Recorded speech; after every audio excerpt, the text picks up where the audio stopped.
વડોદરા શહેરમાં ગત રોજ આવેલા અણધાર્યા વાતાવરણના પલટાએ ભારે નુકસાન નોતર્યું હતું, જેમાં શહેરમાં ઠેર ઠેર વૃક્ષો ધરાશાયી થઈ ગયા હતા.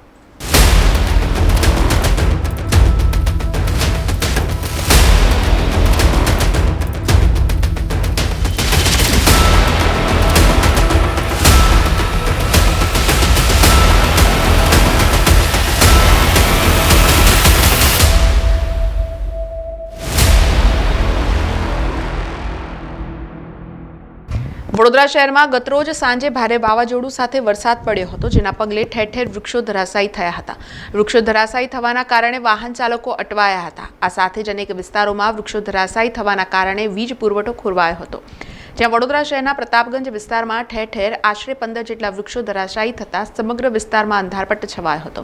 ત્યારે વડોદરા મહાનગરપાલિકાના ફાયર વિભાગ દ્વારા ધરાશાયી થયેલ વૃક્ષોને હટાવવાની કામગીરી હાથ ધરાઈ હતી. વડોદરા ફાયર બ્રિગેડની ટીમ ગઈકાલ સાંજથી જે વાવાઝોડું આવ્યું હતું તેમાં કામગીરી કરી છે. વડોદરા શહેરમાં ઘણા ઝાડો પડ્યા હતા અને આજ રોજ સવારથી પણ કામગીરીમાં ચાલુ છે.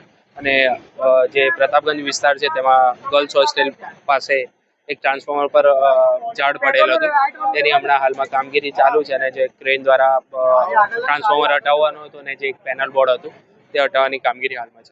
જ્યારે જીઈબી દ્વારા તાત્કાલિક ધોરણે વીજ પુરવઠો પુનઃ શરૂ કરવાની સાથે ટ્રાન્સફોર્મરની કામગીરી હાથ ધરવામાં આવી હતી. આ કેતકીબાગ વિસ્તાર છે, જે MS યુનિવર્સિટીનો કમાટીબાગ એરિયા છે એની સામેનો વિસ્તાર છે. અને કાલે જે ભયંકર વાવાઝોડું આવ્યું એના લીધે આપ જોઈ શકો છો કે આ ઝાડ પડ્યું અને એના લીધે અમારી જે ડીપી સ્ટ્રક્ચર છે એ આખી તૂટીને પડી ગઈ છે. એટલે અત્યારે જીઈબીના માણસો અને ફાયર બ્રિગેડના માણસોથી આ કામનું રિસ્ટોરેશન વર્ક ચાલુ છે. જેમ બને એમ જલ્દી અમે પાવર સપ્લાય રિસ્ટોર કરવાનો ટ્રાય કરીએ છીએ. આ ઘટનાની જાણ થતાં સામાજિક કાર્યકર રોનક પરીખ સ્થળ પર આવી પહોંચ્યા હતા અને અધિકારીઓને તાત્કાલિક ધોરણે કામગીરી કરીને વહેલી તકે લાઇટ શરૂ કરવામાં આવે તેવી રજૂઆત કરી હતી. કાલે વાવાઝોડું આવ્યું હતું 80 કિલોમીટરની પૂર ઝડપે. તેના અનુસંધાનમાં સ્ટેશન રોડથી પ્રતાપગંજ તરફ, એટલે કે આપણે રેલવે સ્ટેશન જવાના રસ્તા ઉપર એક મોટું ઝાડ પડી ગયું હતું. તેમાં તાત્કાલિક જીઈબી અને આપણે કોર્પોરેશનના અધિકારીઓને જાણ કરવામાં આવી, પણ એ લોકો બી ખૂબ જ આખું વડોદરા શહેરમાં ઝાડ પડી ગયો હતી. આજે સવારે ખૂબ જ સુંદર કામગીરી કરી આપણા અધિકારીઓ કોર્પોરેશનના, પરંતુ થોડો વિવાદ હતો. MS યુનિવર્સિટીમાં ઝાડ પડી ગયું હોવાથી પરમિશનનો થોડો પ્રોબ્લેમ હતો.